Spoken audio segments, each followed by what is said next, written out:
Hello, friends of Canadian Cutting Edge. My name is Jake, and today I've got the Kizer Kane to do a review on. Matt Dignan is the designer of the cane, and he collaborated with Kizer to make a production version, and this is the one with G10 and a satin blade, and it's a flipper. That works very well. Stick around, we'll go to the desktop and we'll take a good close look at this knife. The Kizer Kane is the first Kizer knife that I bought, and hey, it was a good introduction to the brand. I liked it a lot. It's a Matt Dignan design. He has a cane custom knife that he makes that is very similar in design of this one, but of course is made with better materials and custom made and everything. But this production version is quite good. It's available right now in the low 80s, like $81, $82, $83 at most stores that I found online. That's US dollars. Canadian dollars, you're looking at a little bit over 100, 116, 117, I think. I will double check at the one big Canadian online store that we have.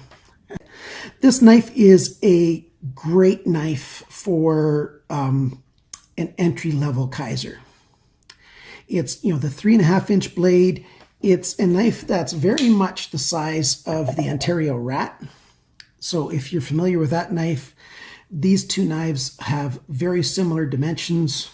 The length, the blade length, the handle length. The size is just a little bit smaller on the Rat, on the handle, and it's just a little bit lighter. But the Kizer Kane is a good introductory knife for the Vanguard series from Kizer. It's a heavy little knife. It's right around 5.9 ounces. That's 168 grams. And for that weight, you get a knife that feels really good in the hand. To me, the weight is fine. But those of you who know me already, I like heavy knives. It's just the way I roll. For guys that like really light knives, you probably don't want to get this one. But for the rest of you guys, this is a good choice to start off with. We've got VG10 steel on the blade, just regular stainless steel on the bolster here and the liner. I'm not sure exactly which steel it is. If I find out, I'll put it in the description. And then you've got green G10 on the handle here. You've got a nice choil here for doing close-up work, and this harpoon style blade helps your thumb rest right in there, so you don't need any jimping when you're doing the close-up work. You hold it like this and you can do some really fine, delicate work. And the rest of the time you have your hand back here, and it's the 4-finger hold, and my hand's a large size hand and it fits just right. Left and right-handed, it feels fine to me. I can open and close it just fine with the left hand. It's not a problem at all. Although often liner locks are something that aren't the best for lefties, but most of us lefties are talented enough that we can do it. We don't prefer it, but we can handle a right-hand knife. Lefties got skills. I'm fairly ambidextrous. As I've said before on my channel, having 3 older brothers who are all right-handed, I was forced to become ambidextrous because I got the hand-me-downs for everything, like hockey sticks and baseball gloves, and they even got me a left-handed bat. Do you believe that? So this is the Kane, K-A-N-E, from Kizer.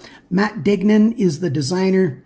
He has a custom cane that he makes, and I'd really like to get me a custom of this knife because it just feels so good to me. There's a number of the Kizer Canes out there, and they have different model numbers. This is the lowest price one out there. They've got a cane in the Vanguard series that looks the same on the outside, but it's got a stonewash blade and it's got a titanium clip. This one's the low entry price level one. And so the model of this one is V4467A2. And I'll put that in the description below to exactly which version of the cane that this is. let's talk about some more of the specs before we get ahead of ourselves. The blade is 3.5 inches of cutting. That's about 89 millimeters, 8.9 centimeters. The handle is right around 5 inches, and that's right about 12.7 centimeters. And the overall length is about 8.5 inches, which is about 21.6 centimeters. And it weighs 5.9 ounces, 168 grams, and it's a good knife for all of those details. I like it a lot. Some websites, I should have said this when I listed off the name, the model number. Instead of a V, they put KI 4467A2. So be aware of that depending on what retailer you go to. It's got a liner lock that locks up right where I like a brand new knife to lock up. The liner engages pretty much fully onto the blade. So it's got all that room to go over, and yet it's completely engaging. Perfect for entry level. I mean, for a brand new liner lock. You've got steel liners throughout. And they are skeletonized on the one side a little bit.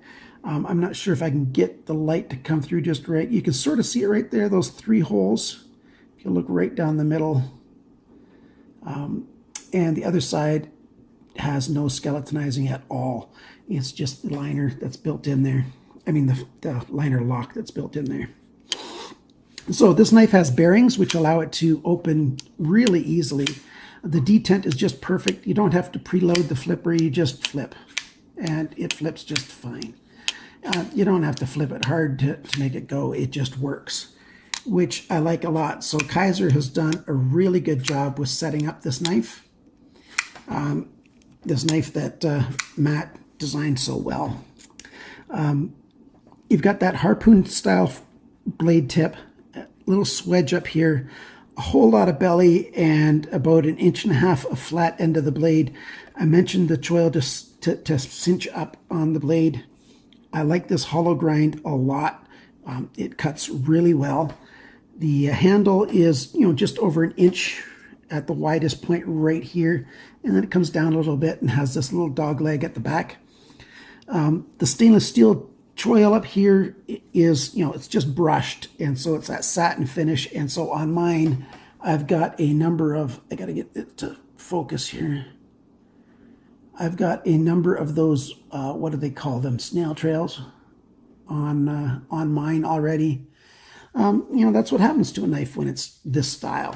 And, it's not too bad. I would prefer if it didn't have them on there, but that would mean I haven't been carrying it either and haven't been enjoying it. And I've been carrying and enjoying this knife since I got it in early summer. The end of May, I believe, I bought this knife. And I've been enjoying it very regularly ever since. The G10 is nice and smooth. It's been, sanded well. And, so there's no extra texture there for grippiness. It's just the basic shape itself is what gives it all the purchase that you need. And it's good. It gives you a good amount of purchase. The dog leg here at the bottom end helps an awful lot just to hold it in too. My pinky just ends up resting right in the bottom of that V, as if that was a choil. It feels really good. It's tip-up carry only because the clip is just on this end right here. And they did a little bit of raising up of the G10 to hold the clip up in a way so that your pants can go right to the bottom of the clip. Even then, it still sticks out about 3/4 of an inch out of your pocket. So it's not a discreet carry. It's not a really deep carry. I wish they would have put it just a little bit closer to the end of the knife so it'd be a little bit deeper carry. They've got over 1/8 of an inch that they could have easily moved this raised area up towards the back. And I really wish they would have. That would make it just a little bit deeper carry, which, I prefer a little deeper carry. It's got some nice, open pillar construction. So the pillars are those 3D style, hourglass kind of style pillars. The clip is just stainless steel on this one. Other models of the Kane have titanium clips. So if you spend a little bit more, you can get the stone wash and the titanium clip. The clip is designed really, really well. It's got a nice thick steel.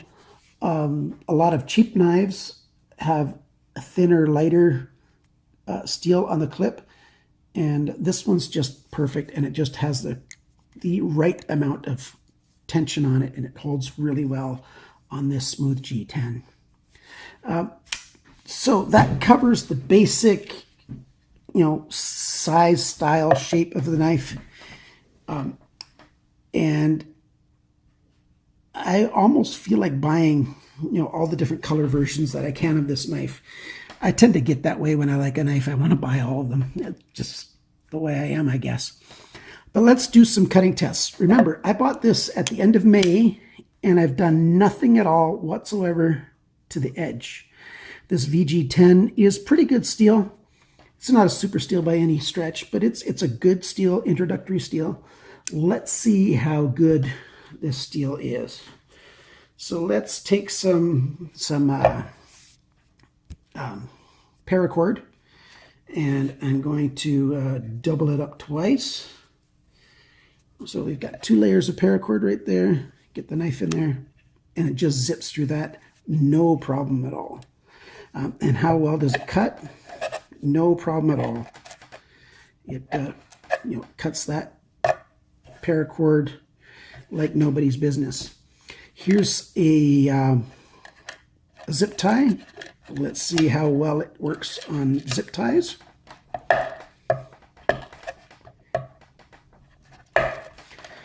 No problem at all. Let's see how well it works on zip ties. No problem at all. Let's try some paper. I've got some cardboard here. This isn't super heavy cardboard, but look at that. No problem at all. It could just cut cardboard all day long. A little bit heavier is the kind that's like in a cereal box, and it cuts that. No problem as well. So this is just regular copy printer paper, and it's gotten a little bit of wear on the blade already. It's a steel, it wears, and like I said, I got this at the end of May, and I've done nothing to maintain the steel yet. Let's try something a little bit heavier. Here's a belt, 1.5 inches wide, thicker than a seat belt in a car. And let's see how that does once I get a good hold of it. Okay, let's try to cut this. Oh, it took 2 tries, and I got it off. See, the first cut got up to there, the second cut did the rest. And that's pretty good for for a knife that's got wear to it. Let's see if it does the nail test. It's still doing the nail test of catching a little bit on the nail and not sliding off, so that's pretty good. So it holds up quite well. I've not done any resharpening on this to see how quickly I can get an edge on it. I'll just put some notes in the description or in a annotation about how well it sharpens after use, because I'll sharpen it up after I'm done with this video. Now the only other thing I want to try is, let's try a little bit of cabling. This is a cable from a computer mouse that almost died. Whoa, shaking that camera all over the place. And yeah, it cuts through that just fine. So there you got the Kizer Kane. I like how it looks. The shape is very pleasing to me. I like the just the basic style, and I like the colors, the nice dark OD green. And it feels really nice in the hand, and it carries nice in the pocket. What do you think of this knife? Better yet, what do you think of this video? If you like this video, please hit subscribe. It's on the bottom of the screen right now. Hit the like button down in the lower right-hand corner. Or if you want to share this video with somebody, down in the lower left-hand corner here, there's the share button. And please comment, say something. Tell me something about your experience with this knife, or how badly you want it, or how badly you don't want it. just way too heavy for me. Whatever you want to share. The comment section is my favorite part of doing this channel. And I have subscriptions. I ask for subscriptions on my videos because I don't do any commercials. I don't make you wade through, commercials to watch, advertisements and stuff like that. I'm not in this for the money. I'm in this for the enjoyment, the plain enjoyment of making knife videos and sharing them with the public. Thanks for watching. Remember, always cut towards your chum and not your thumb. Bye now.